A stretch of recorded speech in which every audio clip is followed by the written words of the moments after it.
Construí un milagro con código y cafeína. Cuando las puertas de la fábrica empezaron a cerrarse y las deudas se acumulaban como ladrillos sobre nuestros hombros, supe que algo tenía que hacer. La empresa de mi familia, antes orgullosa fabricante de herramientas de precisión en las afueras de Valencia, se desmoronaba bajo el peso de sistemas obsoletos y una gestión deficiente. Mi padre, José Luis, un hombre respetado por su disciplina y empuje, había perdido su toque. Los empleados, muchos de ellos amigos de la familia desde que tengo memoria, susurraban sobre la quiebra como si ya estuviera tallada en piedra. Todavía estaba en la Universidad Politécnica cuando empecé a construir la plataforma. Las noches, en mi pequeño piso en Benimaclet, eran largas y frías, dedicadas a depurar algoritmos en lugar de soñar como cualquier otra chica de 23 años. Cada madrugada, con el sonido de los primeros tranvías resonando en la calle, me preparaba otro café mientras los números y códigos bailaban frente a mis ojos cansados. Diseñé un sistema predictivo de inventario y logística, impulsado por inteligencia artificial, algo sencillo pero revolucionario. Mi profesor de ingeniería, Martín, me advirtió que estaba siendo demasiado ambiciosa. Elena, las empresas familiares como la tuya tardan en adaptarse a las nuevas tecnologías, me dijo una tarde después de clase. Pero yo no tenía tiempo para dudas. Cada día que pasaba, veía cómo mi padre envejecía 10 años más, agobiado por las preocupaciones. Mi madre, siempre la voz de la razón, me abrazaba en las raras ocasiones que visitaba la casa familiar en Paterna. Tu padre es terco, cariño. No va a aceptar fácilmente que su hija pequeña tenga la solución, me susurraba mientras preparaba una tortilla de patatas, ese aroma de mi infancia que siempre me daba fuerzas para seguir. La primera vez que presenté el sistema a mi padre, ni siquiera levantó la vista de sus papeles. Déjame trabajar, Elena. Ya tenemos suficientes problemas sin tus experimentos universitarios, me espetó. Dolía, pero no me sorprendía. Para él, yo seguía siendo la niña que dibujaba en sus planos con crayones de colores. Fue mi hermano Carlos quien me dio la oportunidad. Como responsable de producción, tenía suficiente autoridad para implementar una prueba piloto en una pequeña sección de la fábrica. Tienes 2 semanas, me dijo. Si funciona, hablaré con papá. Si no, olvidamos esto y buscas un trabajo normal como quiere mamá. Durante esas 2 semanas apenas dormí. Instalé los sensores yo misma, trepando por estanterías y gateando bajo maquinaria. Configuré el sistema durante las noches, cuando la fábrica estaba vacía y silenciosa, solo con la compañía ocasional del viejo Fermín, el guardia de seguridad que me traía termos de café caliente y me contaba historias de cuando mi abuelo fundó la empresa en los años 60. Los resultados llegaron más rápido de lo que esperaba. En solo un mes, habíamos reducido los desperdicios en un 60% en la sección de prueba. La producción aumentó y, lo más importante, detectamos un fallo en una de las máquinas antes de que causara un desastre costoso. Carlos estaba impresionado. Mi padre, por fin, prestó atención. «Explícamelo otra vez», me pidió una tarde, sentado frente a mí en la sala de juntas que siempre me había parecido demasiado grande y ostentosa para nuestra modesta empresa familiar. Le mostré los gráficos, le expliqué los algoritmos en términos que pudiera entender. Le presenté proyecciones financieras claras y realistas. Podría funcionar, concedió finalmente, con esa media sonrisa que rara vez mostraba. Pero necesitaremos inversión para implementarlo en toda la fábrica. Conseguir ese dinero no fue fácil. Bancos, inversores privados, incluso algunos familiares ricos. Todos dudaban. La industria manufacturera española estaba en crisis, decían. ¿Por qué invertir en una empresa familiar al borde de la quiebra? Pero yo era persistente.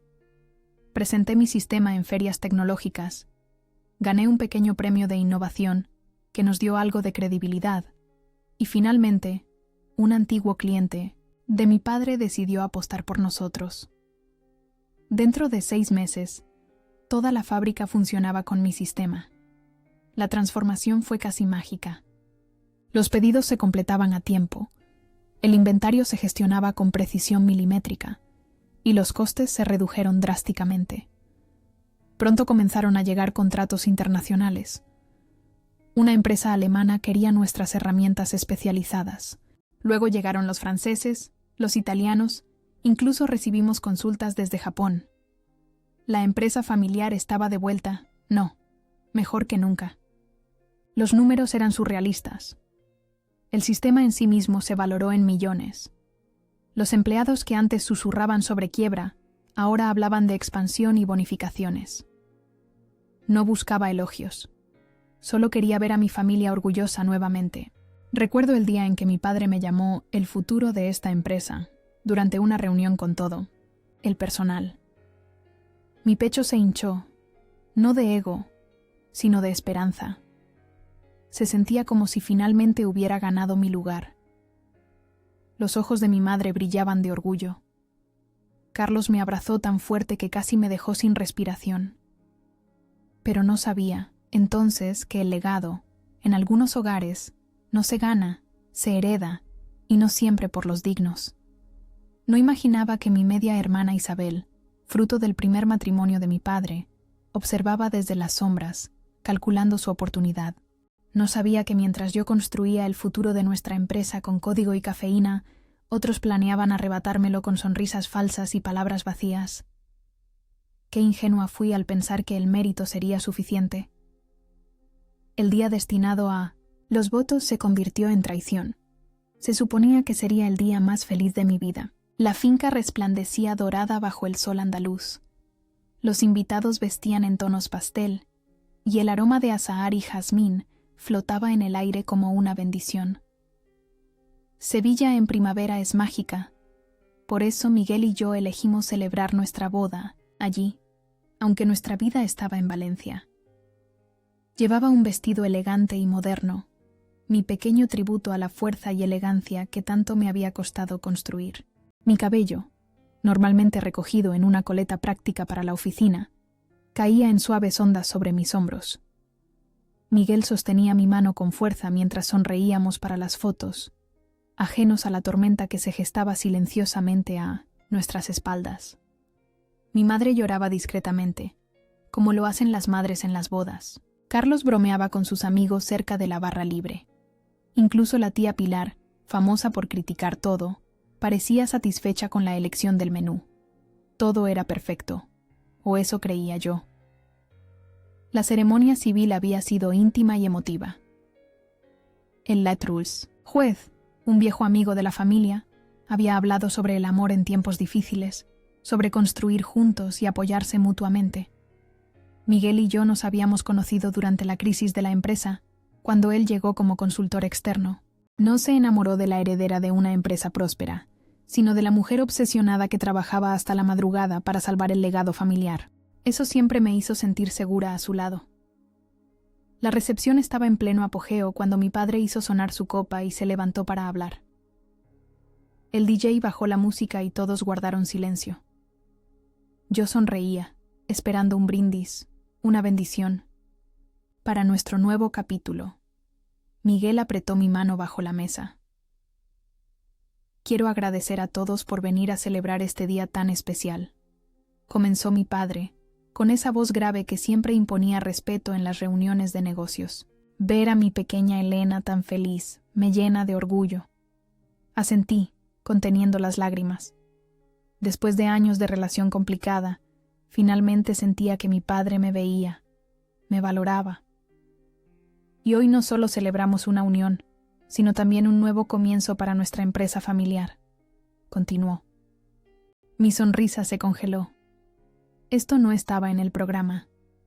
Como algunos ya sabéis, hemos pasado tiempos difíciles, pero gracias al esfuerzo de todos, especialmente de Elena, hemos salido adelante.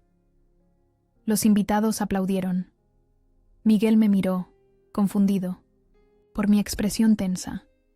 Por eso, quiero aprovechar esta ocasión tan especial para anunciar oficialmente el traspaso del liderazgo de la empresa. Hizo una pausa dramática.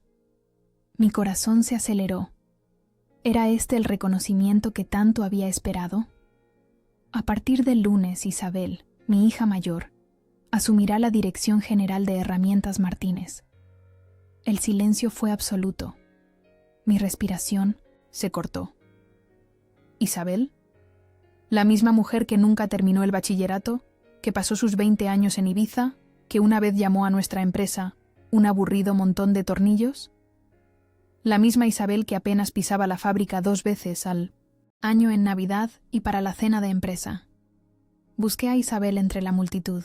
Estaba sentada en una mesa lateral, con una sonrisa satisfecha, recibiendo felicitaciones de los accionistas minoritarios. No había venido a mi boda para celebrar mi felicidad. Había venido a presenciar su coronación. Elena seguirá en el Linomeina, departamento técnico, por supuesto, añadió mi padre como si fuera un gran consuelo. Su sistema ha sido fundamental para nosotros. Mi sistema, mi creación, mi vida durante los últimos años, reducida a una herramienta, mientras la empresa que había salvado pasaba a manos de alguien que ni siquiera podría explicar cómo funcionaba un simple torno. Miguel intentó hablar, pero le detuve con un gesto. No iba a montar una escena en mi propia boda. No les daría esa satisfacción. Con una calma que no sentía, me levanté y me acerqué a mi padre cuando el brindis terminó y los invitados volvieron a sus conversaciones, ahora cargadas de murmullos y miradas de soslayo. ¿Podemos hablar un momento?, le pregunté con voz controlada. Lo seguí hasta detrás de la carpa principal, donde los camareros preparaban los postres. El olor dulce del tarta de Santiago contrastaba con la amargura que sentía en mi garganta. ¿Por qué? Fue todo lo que pude decir. No necesitaba elaborar más. Ambos sabíamos exactamente a qué me refería. Mi padre no se inmutó. Isabel tiene instinto para los negocios, dijo como si fuera obvio. Y tú eres demasiado emocional, demasiado técnica. La empresa necesita visión comercial ahora. ¿Visión comercial?, repetí incrédula. Yo tripliqué nuestros contratos internacionales. Yo desarrollé las proyecciones de mercado que nos abrieron nuevos sectores. Eso fue suerte, respondió secamente. E Isabel tiene contactos. Su marido conoce a medio Madrid. Ah, claro, el marido de Isabel. Un tipo con apellido compuesto y sin oficio conocido más allá de gastar el dinero de su familia. El verdadero motivo comenzaba a aclararse. Nunca. Fue por la empresa, ¿verdad?, murmuré. Siempre ha sido por mantener las apariencias, por entrar en ese círculo social que tanto admiras. Por un segundo, vi algo en sus ojos. ¿Culpa? ¿Vergüenza? Pero desapareció rápidamente, reemplazado por esa frialdad que reservaba para las negociaciones difíciles. Entonces, lentamente, metió la mano en el bolsillo de su traje y sacó un billete de 50 euros, nuevo y crujiente. «Esto es todo lo que mereces», dijo, extendiéndomelo. «Considéralo un regalo de bodas adicional». Me quedé mirando el billete en su mano. ¿50 euros? ¿Ese era el valor que le daba a mis años de sacrificio? ¿A mi educación? ¿A las noches sin dormir salvando su legado? Lo tomé. No por aceptación, sino por claridad. Necesitaba ese recordatorio tangible de lo poco que significaba para él. Mis labios se curvaron en una sonrisa, no de alegría, sino de comprensión total.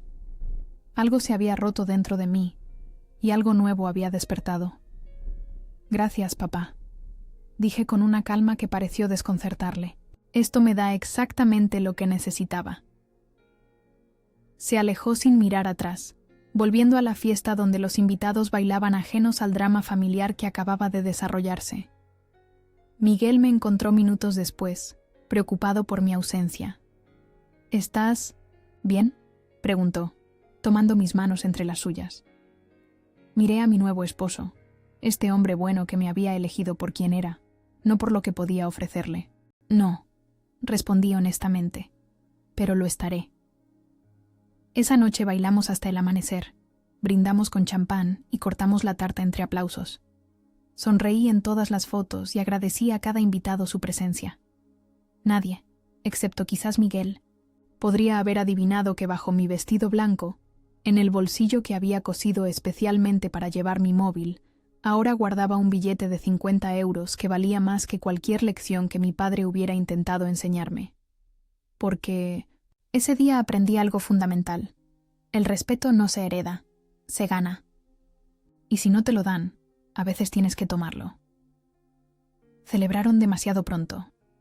Al día siguiente, mientras los billetes de luna de miel a Bali permanecían intactos sobre la encimera de nuestro apartamento, regresé a la oficina de la empresa. No como ejecutiva, sino como un fantasma. Mi tarjeta de acceso todavía funcionaba, y me moví silenciosamente por los pasillos que una vez ayudé a reconstruir. Miguel había insistido en acompañarme. «No tienes que hacer esto hoy», me dijo mientras desayunábamos en silencio, el periódico abierto entre nosotros con un pequeño artículo sobre nuestra boda en la sección de sociedad. Podemos irnos a Bali como teníamos planeado, olvidarnos de todo esto por unas semanas. Necesito ver, le respondí simplemente. Él entendió, siempre entendía. La sede de Herramientas Martínez ocupaba un edificio moderno en el Parque Tecnológico de Paterna. Yo misma había supervisado la renovación cuando decidimos trasladarnos del viejo almacén en el polígono industrial. Grandes, ventanales, espacios abiertos, y en el centro, la sala de control donde mi sistema monitorizaba cada aspecto de la producción y logística. Mi pequeño reino de datos y eficiencia. Pero ahora, al entrar, noté los primeros cambios. El equipo de Isabel ya había comenzado a dejar su huella. Los monitores limpios y funcionales que había diseñado estaban siendo reemplazados por pantallas táctiles ostentosas con gráficos llamativos, pero poco prácticos. En la recepción, una chica nueva que no reconocí me miró con curiosidad cuando pasé con mi tarjeta. ¿Puedo ayudarla?, preguntó con ese tono que se reserva para los visitantes. Soy Elena Martínez, respondí, observando cómo su expresión cambiaba al reconocer mi apellido. Solo vengo a recoger algunas cosas personales. Oh, por supuesto, murmuró, súbitamente incómoda. La señora Isabel no ha llegado todavía, pero... No te preocupes, la interrumpí con una sonrisa tranquilizadora. Conozco el camino. Mi antiguo despacho, ubicado estratégicamente cerca de la sala de servidores, ya mostraba signos de transición. Mis libros técnicos habían sido retirados de las estanterías, reemplazados por revistas de negocios y algunos trofeos que no reconocí. Las paredes, antes decoradas con diagramas de flujo y mapas de procesos, ahora lucían certificados enmarcados a nombre de Isabel. Trabajaron rápido, tenía que reconocerlo. En mi escritorio, ahora despejado de mis pertenencias, solo quedaban algunas. Carpetas con el logotipo de la empresa y un post-it amarillo con letra que reconocí como la de Carlos. Llámame cuando puedas. Mi hermano, siempre atrapado en el medio. Mientras guardaba los pocos objetos personales que quedaban en los cajones, una taza con el logo de la universidad, algunas fotos, un pequeño cactus que había sobrevivido milagrosamente a mis descuidos, escuché un revuelo en el pasillo. Isabel celebraba una rueda de prensa esa mañana, prometiendo una nueva visión para la empresa. Desde la pequeña ventana de mi despacho, podía ver el patio donde habían colocado un podio y varias sillas para periodistas locales. Mi padre, siempre impecable en su traje azul marino, permanecía un paso por detrás de Isabel, quien lucía un conjunto ejecutivo que probablemente costaba más que el salario mensual de cualquiera de nuestros operarios. Herramientas Martínez. Entra en una nueva era de expansión global, declaraba con esa seguridad que solo da la ignorancia. Mantendremos la tradición familiar, pero con un enfoque moderno y dinámico. Los inversores parecían cautelosamente optimistas, pero yo veía las grietas que ya se estaban formando. Su arrogancia solo era igualada por su ignorancia. En las semanas previas a mi boda, mientras yo ultimaba detalles del sistema y preparaba informes de transición, pensando que yo misma lo dirigiría, Isabel había estado entrevistando a nuevos directivos. Vi a Javier, el jefe de ingeniería que había trabajado conmigo desde el principio, observando la escena con expresión preocupada. Nuestras miradas se cruzaron brevemente, y él hizo un gesto casi imperceptible hacia la sala de servidores. Lo entendí de inmediato. Esquivando a un grupo de periodistas que entraban al edificio, me dirigí hacia el corazón tecnológico de la empresa. Javier me esperaba allí, nervioso, mirando constantemente hacia la puerta. «No deberías estar aquí», dijo a modo de saludo. Isabel ha sido muy clara sobre... «¿Qué está pasando, Javier?», corté directamente. Suspiró, pasándose una mano por el pelo canoso. «Están despidiendo a gente clave. Ayer echaron a Marta y a todo su equipo de desarrollo. Dicen que van a subcontratar esa parte. Marta había sido una de mis primeras contrataciones, una programadora brillante que entendía perfectamente la arquitectura del sistema». «¿Y el sistema?», pregunté, aunque ya intuía la respuesta. «Lo están desmantelando poco a poco», confirmó. Isabel lo considera frío y mecánico. Quiere algo más visual, más, ¿cómo lo dijo?, intuitivo para los no técnicos. Me acerqué a la consola principal y tecleé rápidamente. Las pantallas mostraron lo que temía. Partes enteras del sistema estaban siendo modificadas, simplificadas hasta el punto de la inutilidad. Las protecciones y redundancias que había implementado cuidadosamente estaban siendo eliminadas una a una. «Esto va a fallar», murmuré, más para mí misma que para Javier. Sin los protocolos adecuados, sin la calibración correcta, toda la estructura se volverá inestable. «Lo sé», asintió Javier. Intenté explicárselo, pero Isabel dice que somos demasiado conservadores, que su equipo de consultores externos tiene métodos más modernos. Consultores externos. Probablemente amigos de su marido, con empresas fantasma y facturas infladas. «¿Cuánto tiempo?», pregunté. Javier entendió la pregunta sin necesidad de más detalles. «A este ritmo, una semana, quizás menos. Ya están teniendo problemas con el módulo de inventario. Ayer tuvimos 3 alertas de nivel 3 que nadie supo interpretar». Alertas de nivel 3. Precursoras de fallos graves en la cadena de suministro. Mi sistema estaba intentando advertirles, pero nadie escuchaba. «Elena», Javier bajó la voz aún más. «Hay rumores de que van a vender la división de herramientas especializadas a una multinacional alemana. Tu padre dice que es una alianza estratégica, pero todos sabemos lo que significa». La división de herramientas especializadas. El corazón de la empresa, lo que mi abuelo había fundado originalmente. Venderla equivalía a rendirse, a convertir Herramientas Martínez en un mero distribuidor, una cáscara vacía con un nombre familiar. Respiré hondo, tratando de controlar la mezcla de rabia y tristeza que amenazaba con ahogarme. No iba a llorar, no aquí, no ahora. «Gracias, Javier», dije finalmente. «Cuídate». «¿Qué vas a hacer?», preguntó, la preocupación evidente en su rostro. Sonreí ligeramente. «Disfrutar de mi luna de miel, supongo». No luché, no grité, simplemente recogí mis cosas. Sonreí educadamente a quienes me miraban con lástima y me fui.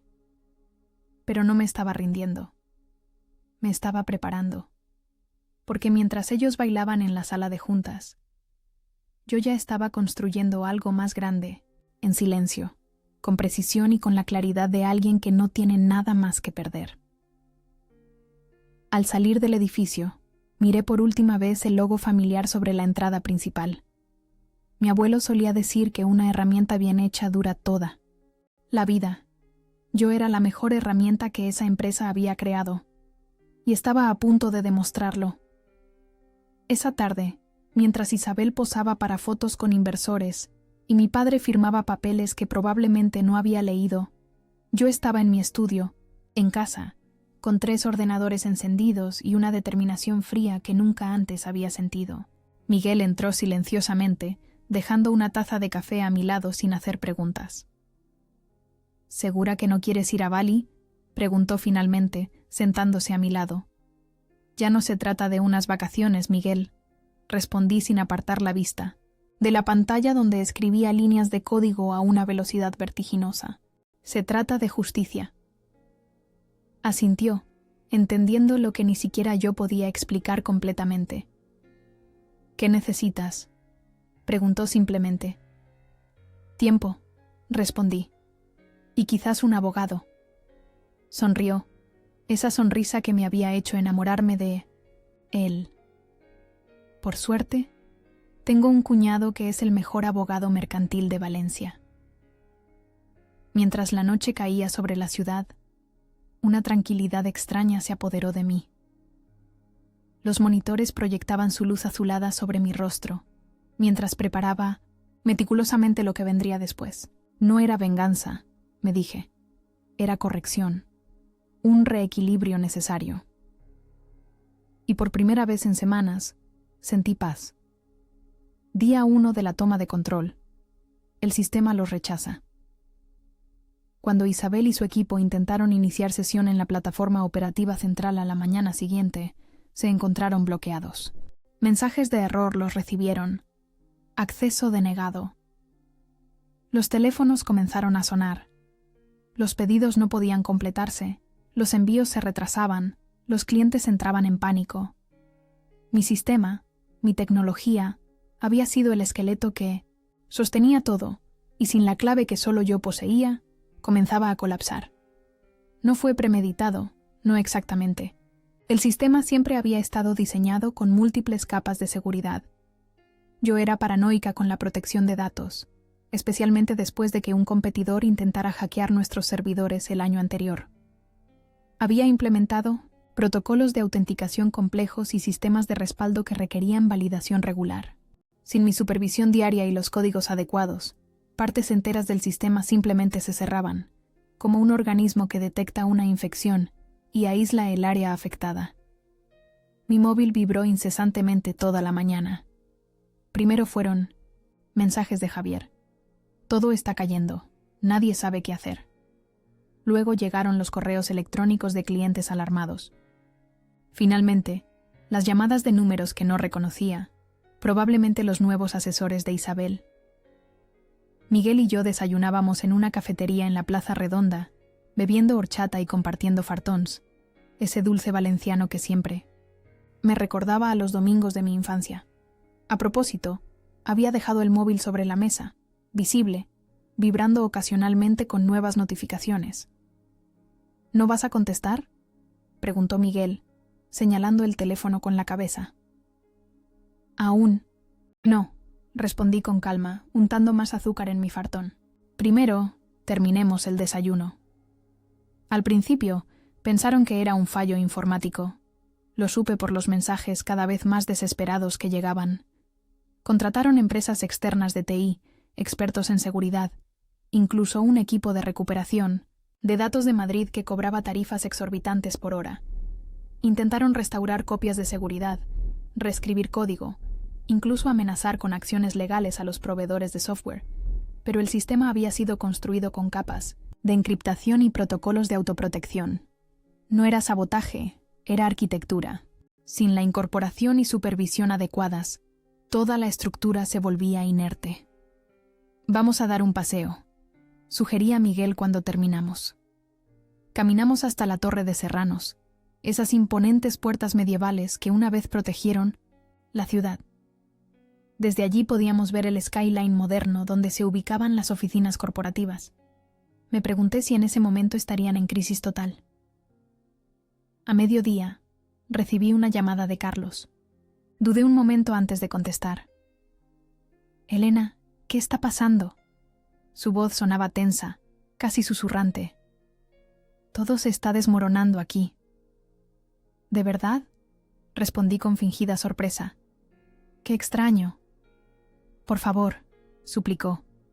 «Isabel está furiosa. Papá no sale de su despacho. Los alemanes han cancelado el contrato preliminar porque no podemos garantizar los plazos de entrega». «Qué pena», dije, manteniendo el tono neutro. Quizás deberían haber pensado en eso antes. «Elena», su voz bajó aún más. «Sé que estás dolida, y con razón. Pero hay 200 familias que dependen de esta empresa». Ese era Carlos. siempre apelando a mi conciencia, siempre asumiendo que yo sería la adulta, responsable, siempre esperando que yo limpiara los desastres de otros. ¿Y dónde estaba esa preocupación por las familias cuando me apartaron?, pregunté. ¿Cuando pusieron a alguien completamente incompetente al mando? Yo voté en contra, se defendió. Pero solo tengo el 15% de las acciones, lo sabes. Suspiré. Carlos siempre había estado atrapado en medio, entre mi padre y yo, entre el deber familiar y lo que era correcto. Le quería demasiado para torturarle. ¿Qué quieres? ¿Qué haga?, pregunté finalmente. Ven, arréglalo, solo por hoy, para evitar el desastre total. Después podemos hablar de soluciones permanentes. ¿Soluciones permanentes?, repetí, escéptica. ¿Cómo qué? No lo sé, admitió, pero esto no puede seguir así. Isabel ya ha despedido a 3 personas hoy, entre ellas a Javier. Está culpando a todo el mundo menos a sí misma. Despedir a Javier, el hombre que había estado con la empresa desde antes que yo naciera, que me había enseñado cómo funcionaban las máquinas cuando era niña. Sentí una oleada de rabia fría expandiéndose en mi pecho. Iré, dije finalmente, pero con mis condiciones. Cuando llegamos a la sede, la situación era aún peor de lo que había imaginado.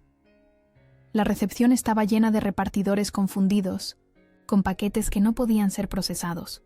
En las oficinas, los empleados miraban fijamente sus pantallas inútiles. Isabel paseaba de un lado a otro en la sala de conferencias, gritando por teléfono a alguien. Carlos vino a recibirnos, el alivio visible en su rostro cansado. «Gracias a Dios», murmuró, abrazándome brevemente. «Es peor de lo que te dije. Tenemos pedidos atascados por valor de más de 2 millones de euros, y la producción está completamente parada». Miguel decidió esperar en la cafetería. «Esto es asunto familiar», dijo, apretando mi mano antes de irse. «Estaré aquí si me necesitas».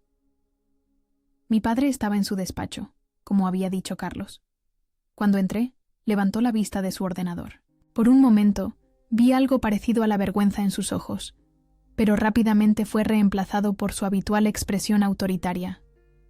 «Elena», dijo a modo de saludo, como si nada hubiera pasado, como si no hubiera destrozado mi boda con su traición. «Papá», respondí fríamente. «Carlos dice que tenéis problemas». «Nada que no podamos solucionar», afirmó, aunque las profundas ojeras bajo sus ojos contaban otra historia. «Solo necesitamos que algunos técnicos recuperen el acceso al sistema». «No es tan simple», expliqué, sentándome sin ser invitada.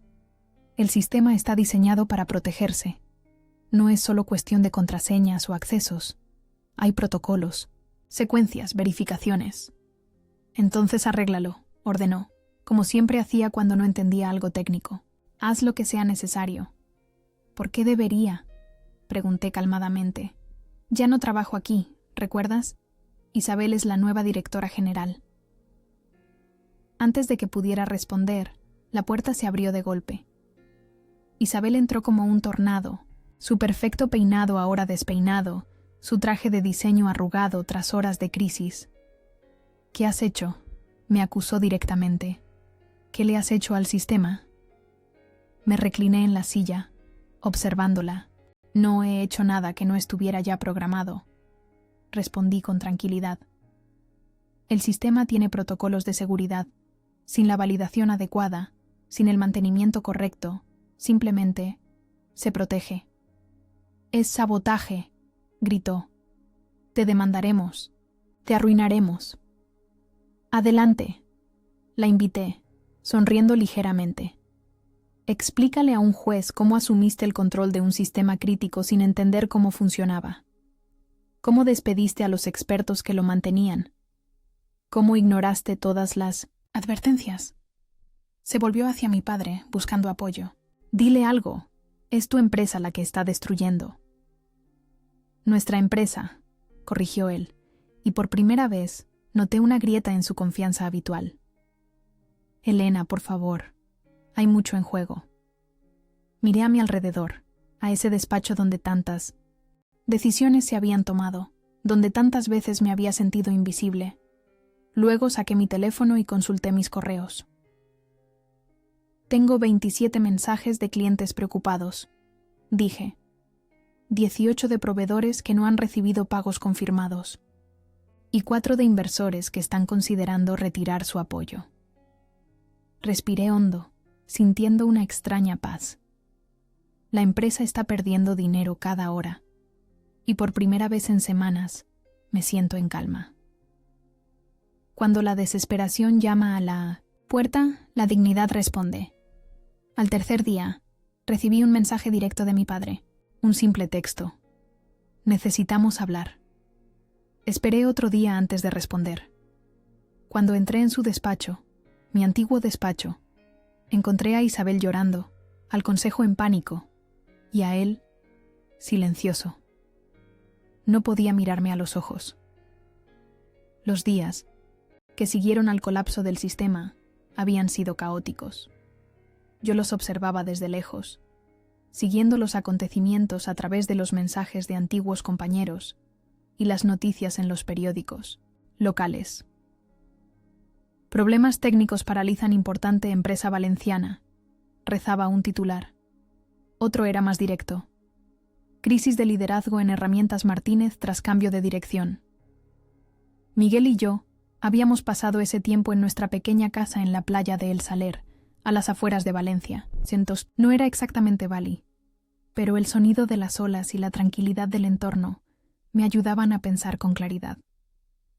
Cada mañana corría por la orilla del mar, dejando que la brisa salada despejara mi mente. Cada tarde trabajaba en mi ordenador, desarrollando planes, haciendo cálculos, consultando con el cuñado de Miguel, Alejandro, un abogado mercantil con fama de brillante y despiadado. «Tienes un caso sólido», me había dicho Alejandro después de revisar todos los documentos. «Tu sistema es propiedad intelectual registrada a tu nombre, no de la empresa, y tenemos pruebas de que te apartaron injustamente, sin compensación adecuada». «No quiero demandarles», le expliqué. «Quiero recuperar lo que es mío». Alejandro sonrió, con esa expresión de quien ha visto muchas batallas corporativas. A veces, la amenaza de una demanda es más poderosa que la demanda misma. El día que finalmente accedí a reunirme con mi padre, me vestí con cuidado. No con mi habitual ropa de trabajo informal, sino con un traje sastre azul marino que me daba una apariencia de autoridad. Mi madre me había enseñado que la ropa es armadura. «Vístete para el trabajo que quieres, no para el que tienes», solía decirme. Hoy quería el trabajo de mi padre. Isabel estaba sentada frente al escritorio, con los ojos enrojecidos y una expresión derrotada. Mi padre ocupaba su silla habitual, pero parecía haber envejecido una década en solo unos días.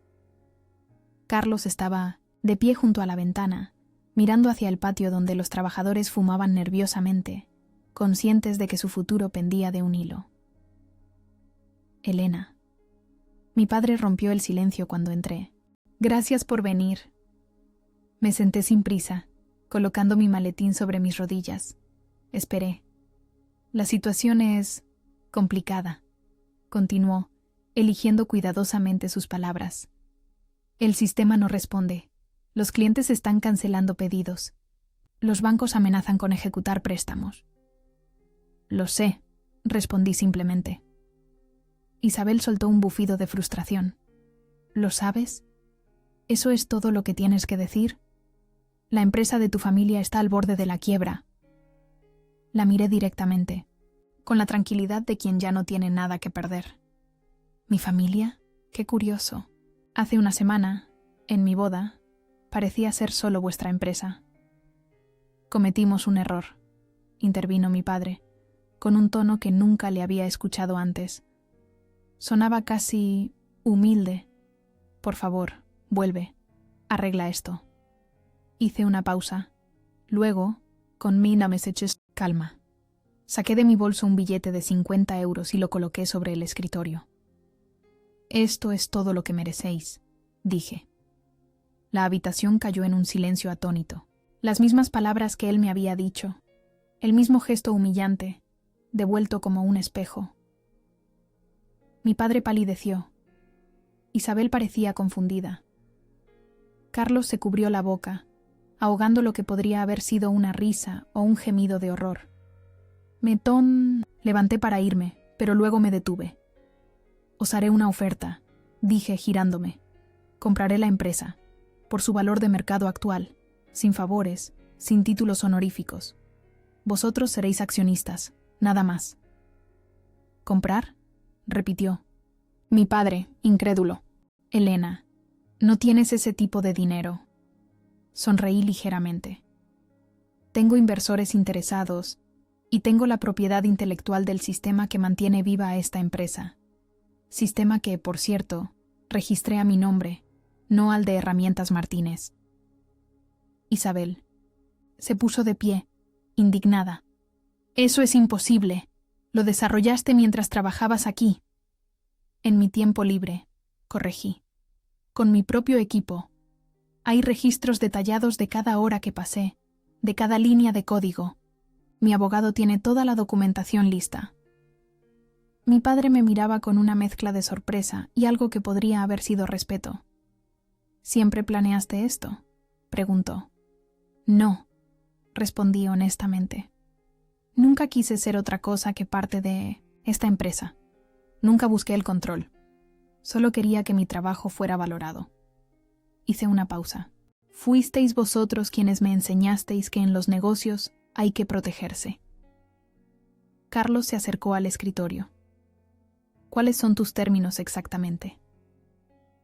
Abrí mi maletín y saqué 3 copias de un documento preparado por Alejandro. Todo está aquí. Ofrezco 12 millones por el 60% de las acciones. Es más de lo que vale la empresa en su estado actual. Mantendréis un 40% como accionistas pasivos, con dividendos anuales pero sin poder de decisión. ¿12 millones? Murmuró Isabel, claramente calculando su parte. Es menos de lo que valía hace un mes. Hace un mes funcionaba, respondí simplemente. Hoy está paralizada, perdiendo clientes y acumulando penalizaciones por incumplimiento de contratos. Mi padre tomó uno de los documentos, pasando las páginas, lentamente. ¿De dónde has sacado el dinero?, preguntó. Tengo un consorcio de inversores tecnológicos interesados en mi sistema, no en vuestra gestión, expliqué.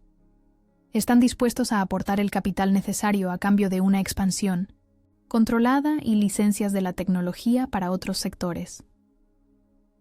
No mencioné que entre esos inversores estaba Martín, mi antiguo profesor universitario, ahora director de un fondo de capital riesgo especializado en tecnología, que siempre había creído en mí, ni que el grupo incluía a 3 antiguos clientes que confiaban más en mi visión que en la de Isabel.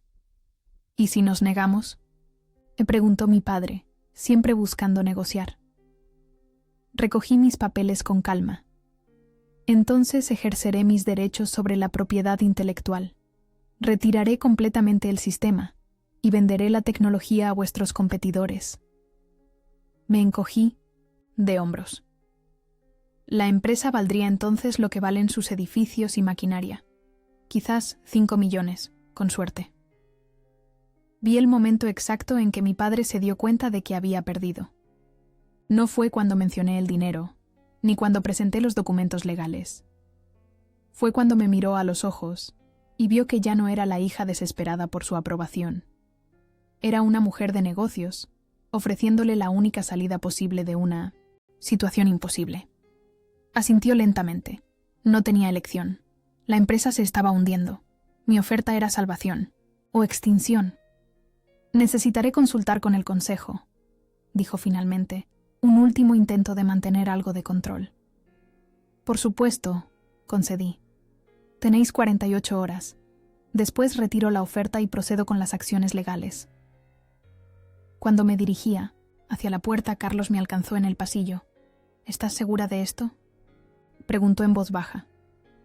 Es mucho dinero, mucha responsabilidad. Le sonreí, con verdadero afecto.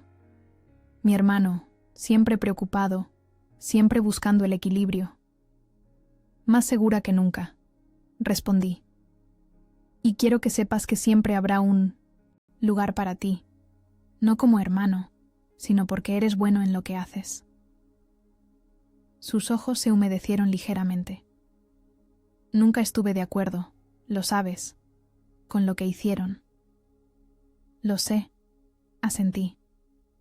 Por eso quiero que sigas siendo el director de producción, si quieres. Mientras salía del edificio, noté las miradas de los empleados. No eran miradas de lástima, como días antes. Eran miradas de esperanza, quizás incluso de respeto. Rumores sobre mi oferta ya debían estar circulando. Miguel me esperaba en el coche, nervioso. ¿Cómo ha ido?, preguntó tan pronto como entré. Han mordido el anzuelo, respondí, quitándome los tacones que me habían estado matando toda la reunión. Ahora solo queda esperar. ¿Crees que aceptarán? Miré hacia el edificio que pronto sería mío. No tienen alternativa, dije. Y lo saben.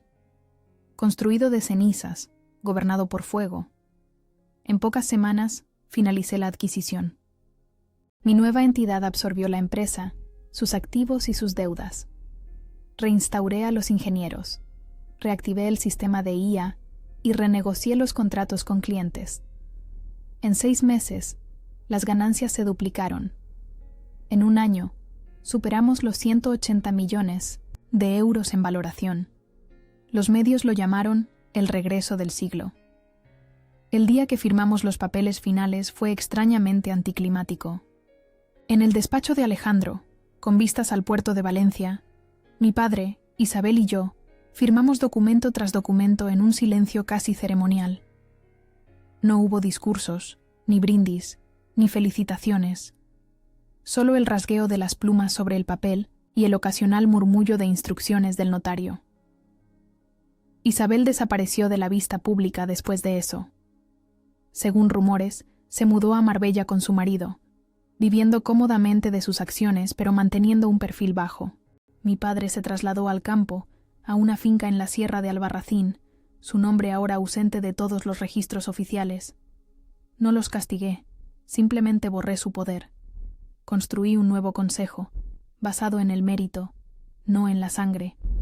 La SEM, Transformación de Herramientas Martínez, comenzó inmediatamente. El primer día, bajo mi dirección, reuní a todos los empleados en el patio central de la fábrica. Estaban nerviosos, preocupados por más cambios, más despidos. Muchos de mí no se sienten. Vosotros me conocéis, comencé, sin micrófono, sin podio, simplemente de pie entre ellos. Sabéis que crecí en esta empresa, que diseñé el sistema que usamos, que me importa cada tornillo que fabricamos y cada persona que trabaja aquí. Vi cabezas asintiendo, expresiones relajándose ligeramente. No voy a hacer grandes promesas, ni anuncios grandilocuentes. Solo os diré esto. Volveremos a los fundamentos. Calidad, innovación, respeto. El resto vendrá por añadidura. Esa misma tarde, reinstauré a Javier y a todo su equipo.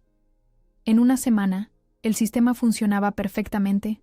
De nuevo, en un mes, habíamos recuperado a la mayoría de los clientes perdidos. Miguel fue crucial durante ese periodo. Mientras yo me sumergía en la reconstrucción de la empresa, él mantenía todo lo demás funcionando. Se ocupaba de la casa, cocinaba cenas tardías cuando yo llegaba exhausta. Me recordaba que existía un mundo fuera de las paredes de la fábrica. Sin él, me habría perdido en el trabajo, convirtiéndome quizás en una versión de mi padre. Una noche, casi 6 meses después de la adquisición, cenábamos en nuestra terraza bajo las estrellas cuando me hizo una pregunta inesperada. ¿Eres feliz, Elena? La pregunta me tomó por sorpresa.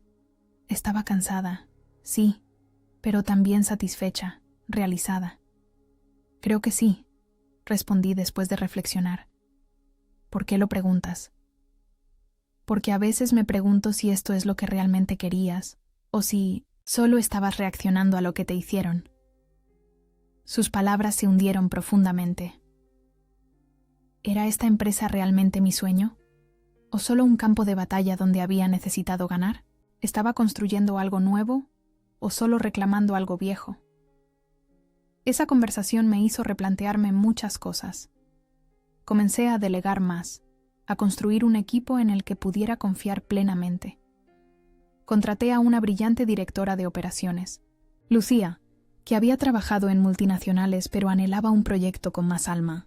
Promoví a Carlos a director general, reconociendo que su capacidad para equilibrar lo humano y lo técnico era exactamente lo que necesitábamos. Mientras la empresa prosperaba, comencé a dedicar más tiempo a proyectos que realmente me apasionaban. Lancé un programa de mentoría para mujeres en tecnología, recordando lo sola que me había sentido en mis primeros años de carrera. Ofrecí becas para estudiantes de ingeniería de familias sin recursos. Convertí parte de nuestras instalaciones en un espacio de coworking para startups tecnológicas.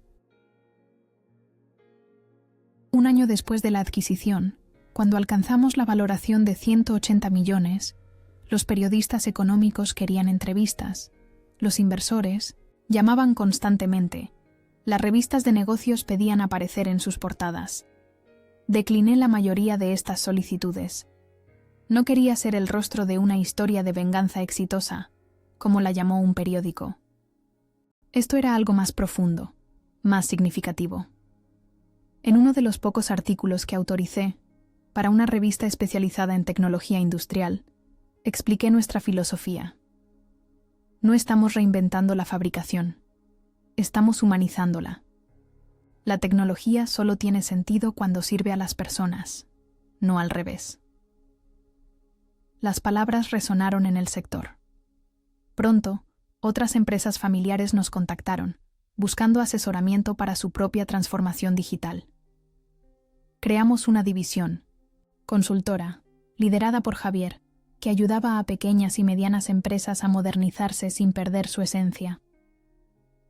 Una tarde de domingo, casi 2 años después de aquel fatídico día de mi boda, recibí una visita inesperada. Estaba en el jardín de nuestra nueva casa, un luminoso chalet en la huerta valenciana, cuando Miguel me avisó que alguien me buscaba. Era mi padre, más delgado, más canoso, pero con los mismos ojos penetrantes que siempre me habían intimidado. De niña. Elena, saludó con voz ronca. Espero no molestar. Le invité a sentarse en la terraza. Miguel discretamente nos dejó solos, después de servir 2 vasos de horchata casera. Tu madre siempre la hacía mejor, comentó mi padre, tras probar la bebida. Sí, coincidí. Nunca conseguí su punto exacto. Un silencio incómodo se instaló entre nosotros. Finalmente, él habló. He seguido los progresos de la empresa. Lo estás haciendo bien. Gracias, respondí, sin saber qué más decir. Mejor que yo, añadió mirando hacia los campos de naranjos que rodeaban la casa. Mucho mejor. No era una disculpa, no exactamente, pero viniendo de José Luis Martínez, era lo más parecido que jamás obtendría. No vine a recuperar nada, aclaró, como leyendo mis pensamientos. Solo quería ver cómo estabas y decirte que tu abuelo estaría orgulloso. Mi abuelo, el fundador, el hombre que me sentaba en 1902 sus rodillas y me explicaba cómo funcionaba cada máquina. El hombre que siempre decía que la calidad no se hereda, se construye día a día. Eso espero, respondí, sintiendo un nudo en la garganta. Cuando se marchó, Miguel volvió a mi lado, abrazándome en silencio mientras las lágrimas que no sabía que estaba conteniendo finalmente brotaban. Y a veces, tarde en la noche, todavía guardo ese billete de 50 euros en el cajón de mi escritorio. No por amargura, sino como recordatorio, que mi valor nunca fue suyo para medir. Sonreí el día que me traicionó, no porque estuviera rota, sino porque ya sabía cómo terminaría la historia, y la había escrito yo misma. Hoy, mientras recorro la fábrica modernizada, saludo a los empleados por su nombre, reviso los últimos diseños con el equipo de ingeniería y discuto estrategias de expansión con el consejo. Sé que he construido algo que es mucho más que la venganza que una vez imaginé. he construido un legado propio. Y ese legado no se basa en el apellido Martínez, sino en cada persona que trabaja aquí, en cada herramienta que fabricamos, en cada cliente que confía en nosotros, en cada joven ingeniera que encuentra inspiración en nuestra historia. Esta empresa ya no es la sombra de lo que mi abuelo creó o de lo que mi padre casi destruyó. Es algo completamente nuevo, algo que construí de cenizas y gobierno, no con fuego de ira, sino con la llama constante de la pasión y el propósito. Miguel y yo estamos esperando nuestro primer hijo. Será niña, según nos dijo la ecografía la semana pasada. No sé si algún día querrá dirigir esta empresa o crear algo completamente suyo. Lo único que sé con certeza es que le enseñaré que su valor nunca estará en manos de otros para ser medido, dado o quitado. Porque esa es la verdadera lección que aprendí en este largo camino. Que nuestro valor no está en lo que otros deciden que merecemos, sino en lo que nosotros sabemos que podemos crear.